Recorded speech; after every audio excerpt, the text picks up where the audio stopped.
Olá, eu sou a Leca Rocha, atriz, e interpreto o seu caso virtual de relacionamento bizarro aqui. Nós estamos começando um quadro novo aqui no canal. Eu nunca converso com vocês antes da história, mas só para vocês se situarem. Hoje serão contadas duas histórias onde duas mulheres, uma do Brasil e a outra da Síria, só que as duas têm um envolvimento e chegam a virar bonecas escravas de seus próprios companheiros. Só que em vertentes, situações e com armadilhas diferentes. As duas histórias foram noticiadas na internet, então os links ficarão aqui no comentário fixado, o primeiro comentário que aparece do vídeo. E por isso, elas não terão tantos detalhes como as histórias atuais que eu conto para vocês. As histórias estarão roteirizadas para ter uma ligação entre uma situação ou outra, e eu também colocarei informações que são igualáveis ao tema da história, para que vocês também fiquem alertas sobre essas situações e possam assim refletir e passar as informações para que todo mundo possa ficar alerta dentro dessas situações, ok? Então vamos para as histórias. Aos poucos eu vou usando o nome de todas as seguidoras que estão colocando nos comentários. Gelma, idade 25 anos, modelo. Ele é sírio como eu, só que um homem que conseguiu subir na vida, porque hoje ele é médico, cirurgião e de uma clínica muito renomada, com posts no Instagram, com views, com mulheres indo a todo momento e querendo o seu trabalho. Eu não imaginei que talvez pudesse acontecer alguma coisa entre a gente. Amar, idade 40 anos, cirurgião. Mas foi em uma festa, em um iate, em Miami, que eu conheci o Amar. Tanto eu como ele estávamos em uma viagem de negócios. Nós começamos a conversar, vimos que o papo bateu e a partir daí a gente não se largou mais, no sentido de que ele sempre estava me mandando presentes, sempre estava querendo ser lembrado e sempre que podia queria estar comigo, até o ponto de eu e ele entendermos que nós deveríamos ficar juntos. Eu não sabia como, mas logo veio o convite da parte dele para que eu ficasse com ele no seu apartamento. E, gente, esse apartamento, ele valia em torno de R$ 1 milhão. Também, eu tenho que repetir aqui que ele é um cirurgião plástico e tem clínicas renomadas de estética, sobre toda essa parte de cosméticos e beleza feminina. Então, nós começamos a nossa vida de casal na Quinta Avenida, em Nova York. Um sonho.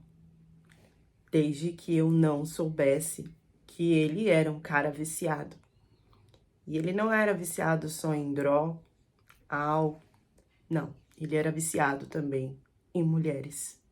Dentre comprimidos, remédios, coisas para que me ajudasse a ter um corpo, a beleza, que chegaria mais perto do que ele queria, mas que inconscientemente eu fui envolvida de que eu também queria ter essa bela aparência. Às vezes eu ficava um pouco tonta, ficava um pouco confusa, e em um desses dias eu acordei e, mais consciente, percebi que na sala ele estava festejando com mais de uma mulher. Eu, ainda um pouco perturbada que estava, cheguei, me aproximei e quis tirar essas mulheres de lá. E quis que essas mulheres fossem embora. E ele aceitou. Em um mês, nada disso tinha acontecido e de repente eu escuto um barulho no meu quarto e vou ver o meu marido com um monte de mulher. Eu achei que eu teria o poder da palavra, que ele iria pedir desculpas, que a gente poderia conversar, sabe? Mas não. Assim que essas mulheres saíram, pela primeira vez, ele se transformou. Ele me jogou, passou meu rosto no chão e, sem dó alguma, pegou um travesseiro, colocou contra o meu rosto, para que eu não tivesse mais ar. Eu perdi a consciência, perdi noção de onde eu estava. E quando eu acordei, aí sim, depois de tudo isso, ele se desculpou comigo. E eu só queria sair dali. Mas ele disse que eu não poderia sair dali. Ele jamais ia deixar que alguém me visse daquela forma e percebesse que alguma coisa tinha acontecido. Foi ali que eu comecei a ser mantida presa dentro daquele belo apartamento. Foi ali que, do nada, eu acordava com ele, com outras mulheres. E no começo, eu estava distante. Mas depois, eu estava participando. Inconsciente. Por ali, pelo celular, ele monitorava tudo que eu fazia, não deixava eu sair. E sabia de cada passo, de cada respiro meu, dentro daquele apartamento. E como que ficaram os machucados? Não ficaram, porque ele não deixou eu sair nem para ter atendimento, nem para eu ir pro hospital. O medo dele era que alguém visse e assimilasse que tudo aquilo foi feito por ele. Para eu não manter toda a consciência e tentar alguma coisa, ele começou a me encher de antidepressivo. Então tinha hora que eu já nem sabia mais o que estava acontecendo de verdade ou não. Eu lembro que teve uma vez que eu ouvi um barulho de novo no quarto do lado. E era ele com uma mulher. E dessa vez que eu fui tentar abrir a porta, a mulher já saiu pra cima de mim e me deu um no olho. Nisso, ele não ficou do meu lado. Ele me segurou para que a mulher me batesse mais. O pior foi descobrir que eu tinha que estar ali, o meu corpo tinha que estar ali, pronto para ele fazer todos os desejos que ele quisesse, não só comigo sozinha, mas também com outras mulheres, e que essas mulheres eram garotas de pro. Então ele me envolvia como se tudo aquilo fosse uma coisa só que ele pudesse invadir de todas as formas.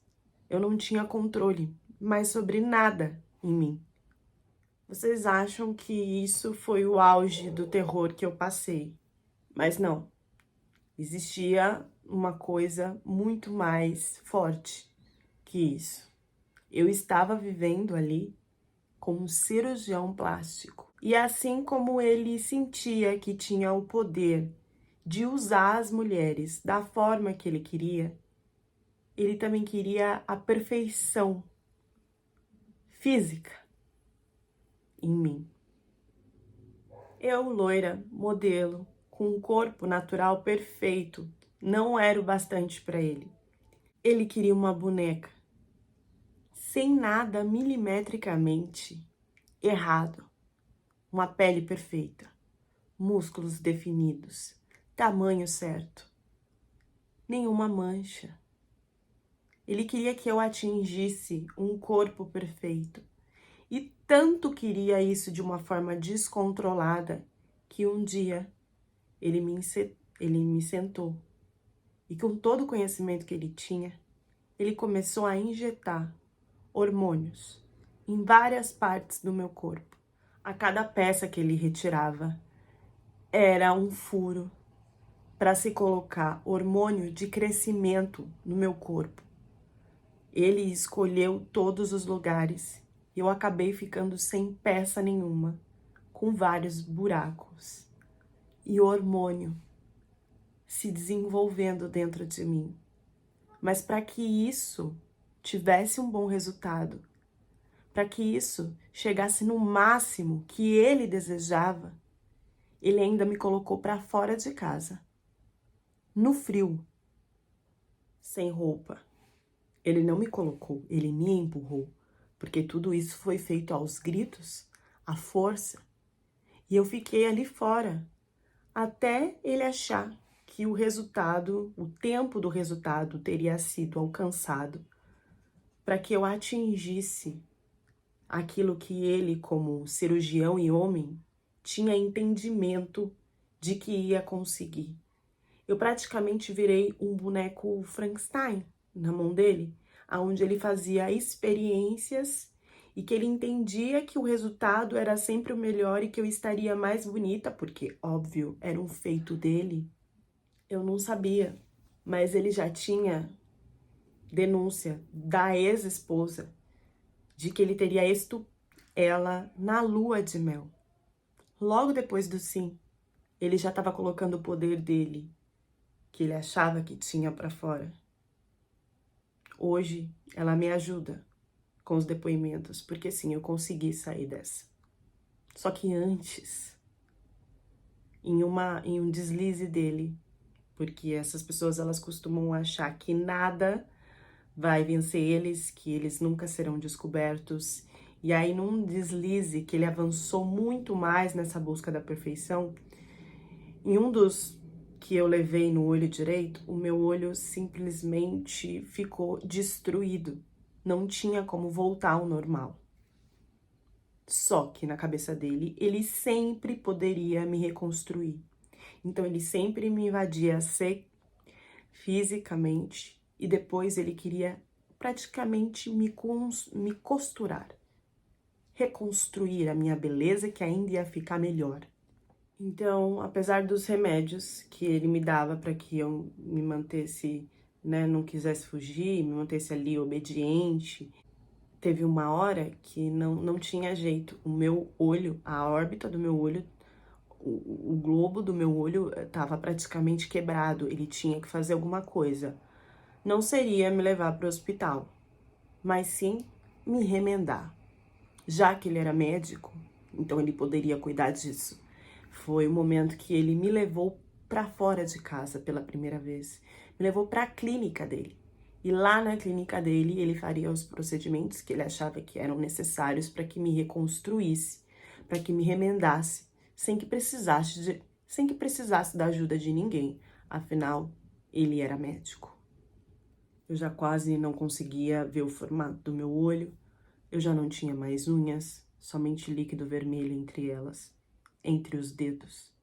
Foi então que ele tentou fazer um preenchimento com uma substância lacrimal no meu olho, para que o meu olho voltasse ao normal, com medo de que em algum momento, porque iria acontecer, eu denunciasse isso para algum terapeuta. Só que ele fez isso, ele injetou preenchimento no meu olho machucado, sem nenhuma anestesia. Ele não me deu nenhum anestésico. A dor que eu sentia a agulha no meu osso. Eu não consigo descrever como isso foi dor para mim. Como isso foi para mim. E eu passei por isso durante 8, 9 meses. Até eu conseguir fugir em uma das situações que ele estava muito louco, delirante. E então, contar tudo e entrar com um processo do qual ainda não foi finalizado e ele não foi confirmado ainda como culpado.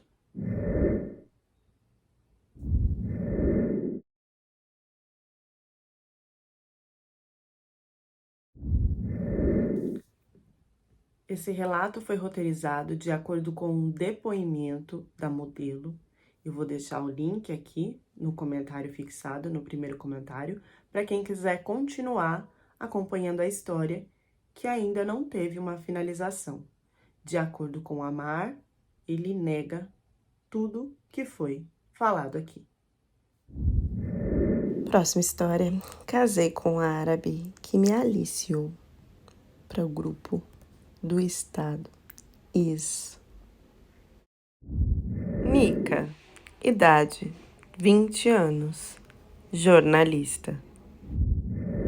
Eu nasci no Belém do Pará.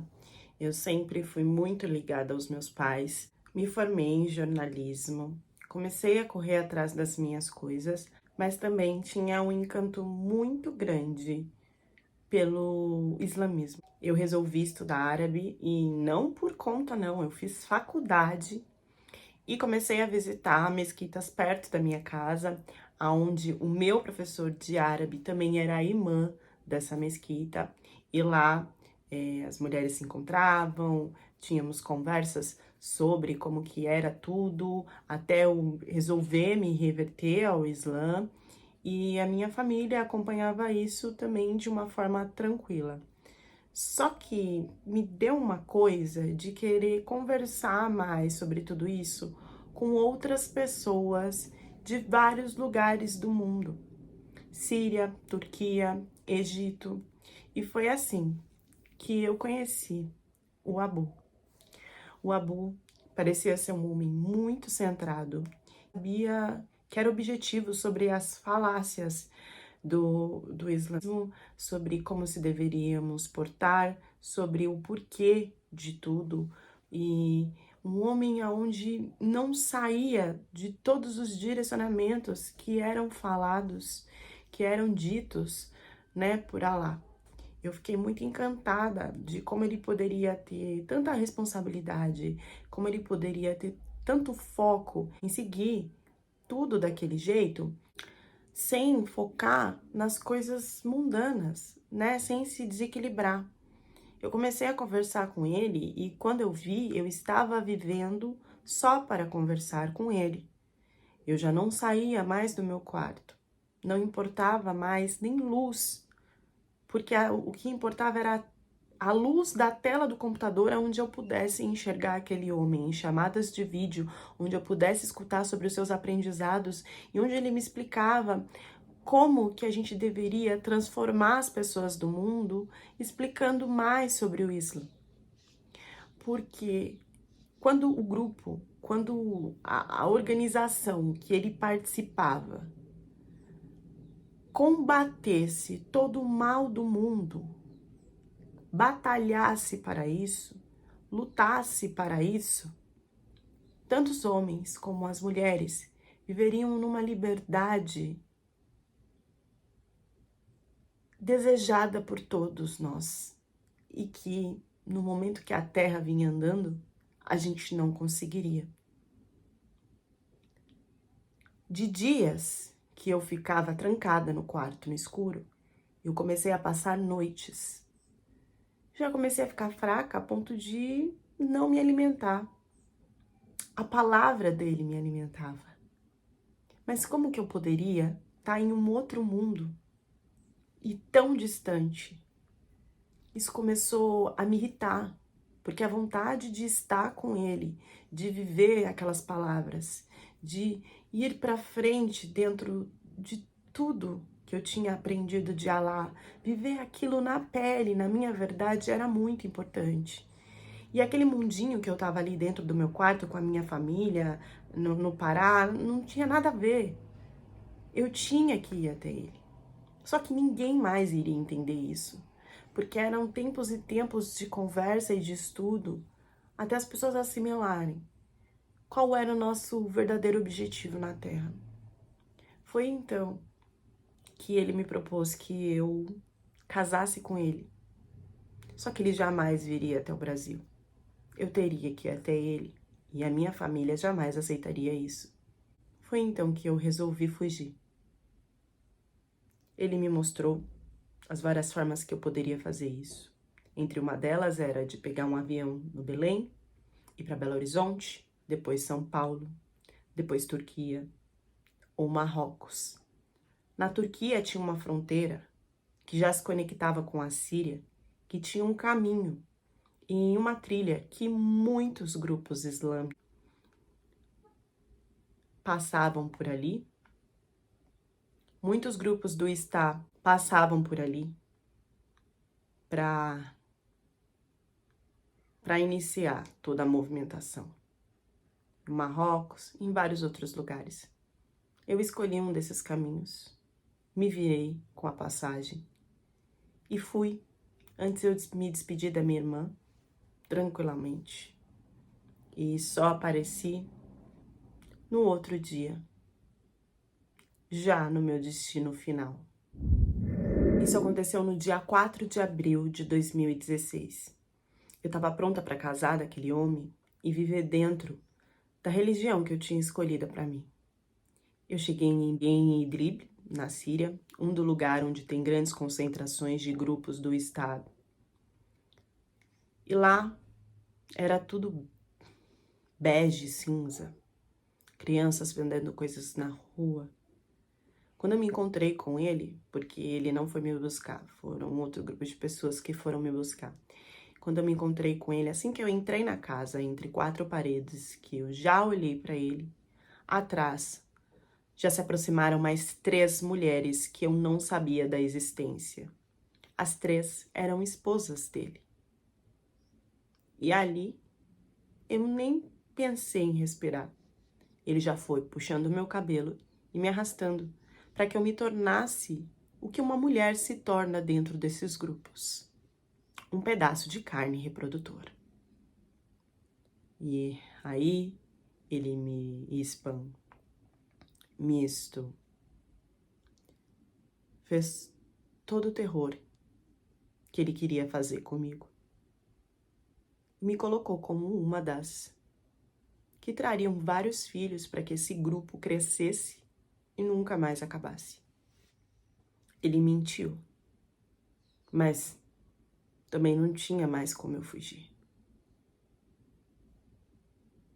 Ali eu fui revezada, eu fui trocada, até esses homens em algum momento adormecerem e eu consegui escapar. Pensando que eu iria escapar, então, para se ter uma vida normal. Mas o que eu não entendia é que quando você entra dentro desse grupo, você jamais consegue sair. E eu só conseguiria me sentir um pouco mais protegida casando novamente. Eu querendo ou não, o destino e a conexão com esse grupo iria me levar a um próximo homem que também casaria comigo. Que na verdade é a troca de mulher, que na verdade é mulher.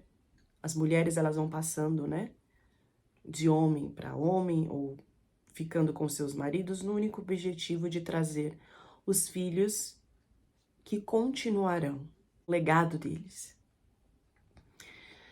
Nessa fuga, eu acabei casando, porque era também a única saída, com um homem na capital do grupo do estado de Raká.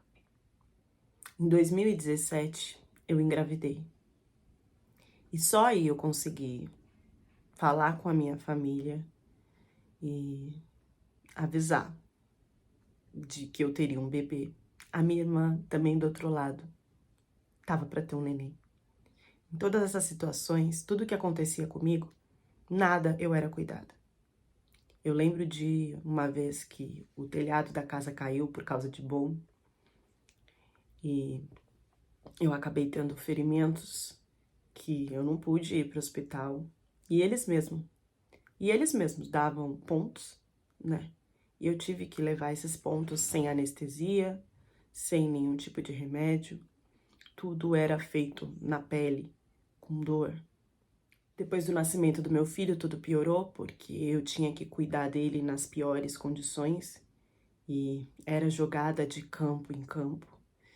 E eu lembro muito bem que eu consegui um pouquinho de arroz, que eu consegui dar para ele, e consegui também compartilhar para minha irmã o que estava acontecendo, porque ele estava totalmente desnutrido, não só ele, como os filhos das outras irmãs que estavam à minha volta. O louco foi ver que todas essas mulheres, elas eram estrangeiras. Eram mulheres que de alguma forma conectavam com esses homens e aceitavam seguir a missão que esse grupo tem na Terra. Quando meu marido, o meu parceiro, que naquele momento estava comigo, né, ia para confrontar outros e perdia a guerra, nós mulheres éramos presas em campos com seus filhos e dali nós não teríamos mais contato com esses homens. Assim, aqueles que nos prendem acham. Mas a gente consegue, pelo celular, a gente consegue de alguma forma continuar ligada ao grupo, à nossa missão e a passar esses ensinamentos para os nossos filhos, que após crescerem, eles vão tirar desses lugares onde nós estamos presas desses campos. Eu fiquei em um dos maiores campos, já não conseguia mais contato, nem tinha mais importância de ter tanto contato com a minha família, porque eu estava muito ocupada conectando mulheres para que elas também fizessem parte disso e também passando informações para os homens que não estavam lá, mas que ainda continuavam sendo nossos donos.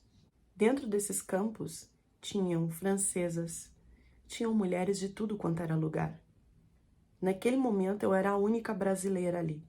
Nós recebemos a informação que os nossos filhos, depois de 12 anos, sairiam dali, seriam pegos por um grupo de segurança que separariam eles da gente porque eles tinham medo que a gente continuasse perpetuando a nossa história.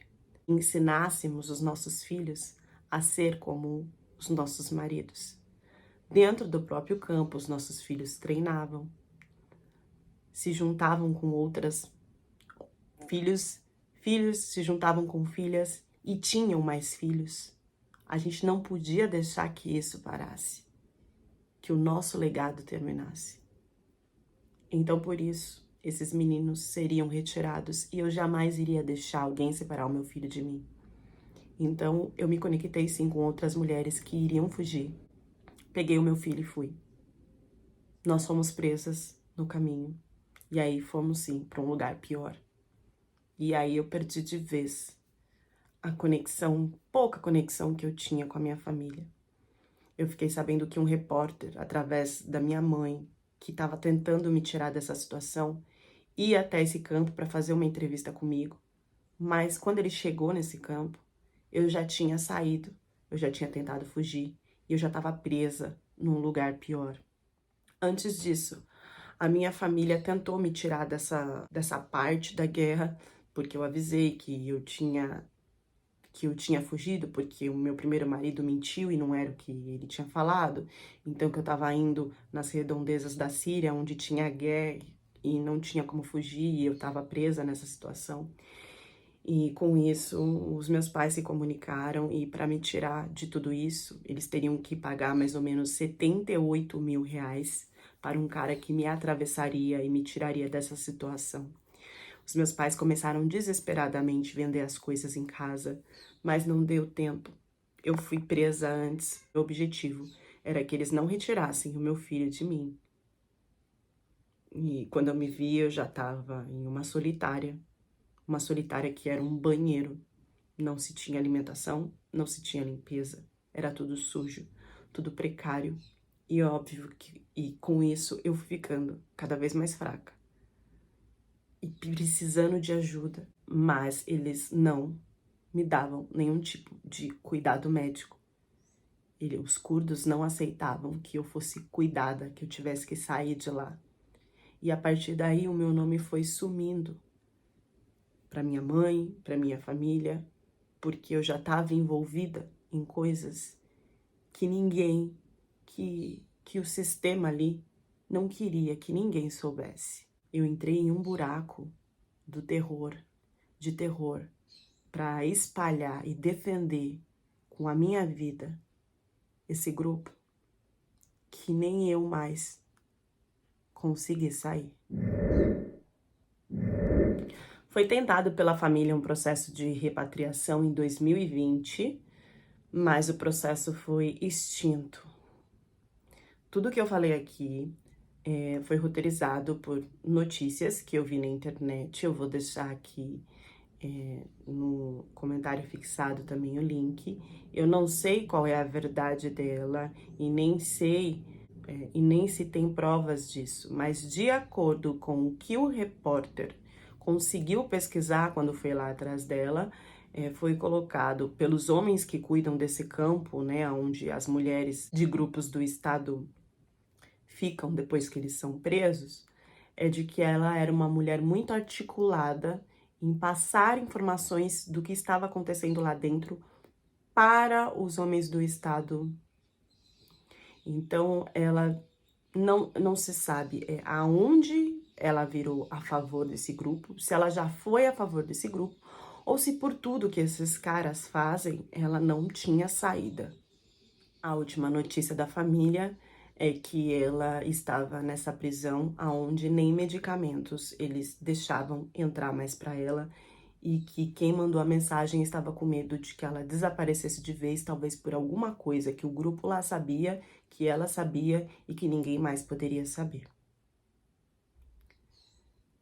Gostaram desse formato?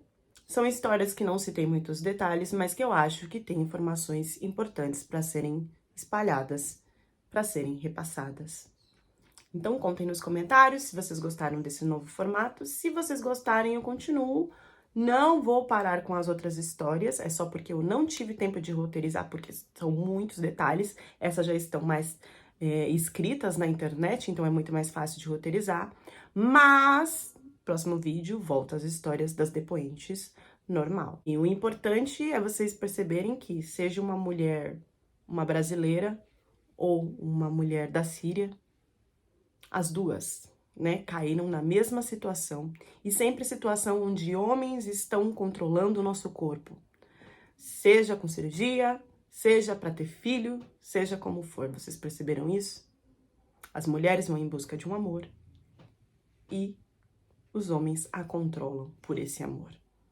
Controlam seus corpos por esse amor. Deixem as reflexões de vocês nos comentários e até a próxima história do canal.